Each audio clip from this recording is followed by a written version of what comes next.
Donc je t'explique ce que l'on va faire.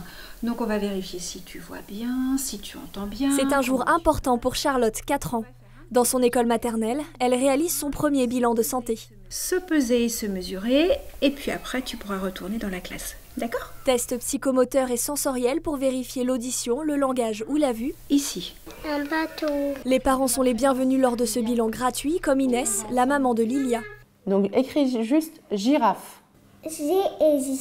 Voilà, donc là c'est le G. Depuis l'an passé en moyenne section, Lilia est suivie par une orthophoniste pour corriger ses difficultés de prononciation. Moi, en tant que parent, j'ai pas vu le côté professionnel voilà, que les maîtresses peuvent avoir ou des professionnels de la santé qui, eux, peuvent comparer avec d'autres enfants de leur âge. Moi, ça ne m'avait pas vraiment alarmée. Et quand j'ai vu que c'était écrit noir sur blanc sur le bilan de l'infirmière, donc elle a écrit langage à surveiller à 2 reprises. Donc là, je me suis dit, tiens, c'est peut-être il faut faire quelque chose. Et c'est ce qui nous a permis également d'échanger avec la maîtresse, qui m'a encouragée d'aller voir une orthophoniste avant le CP. Donc, je suis sereine parce que je sais qu'elle démarre le CP sans lacune. J'ai bien écrit. Alors, girafe, c'est quoi que tu as écrit? Alors, c'est 2 mots. J.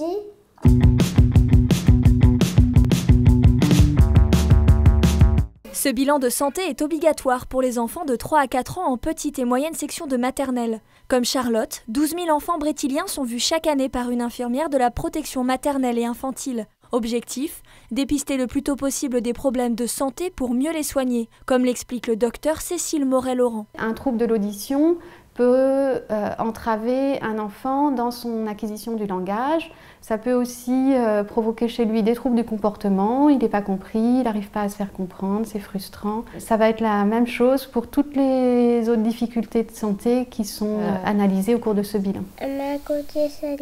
Il est remis tout d'abord aux parents un petit récapitulatif des tests et des résultats qui ont été faits. Et puis, si besoin, on va conseiller aux parents d'amener l'enfant voir un spécialiste pour là faire des tests plus approfondis et éventuellement pouvoir poser un diagnostic sur les problématiques de santé suspectées chez l'enfant.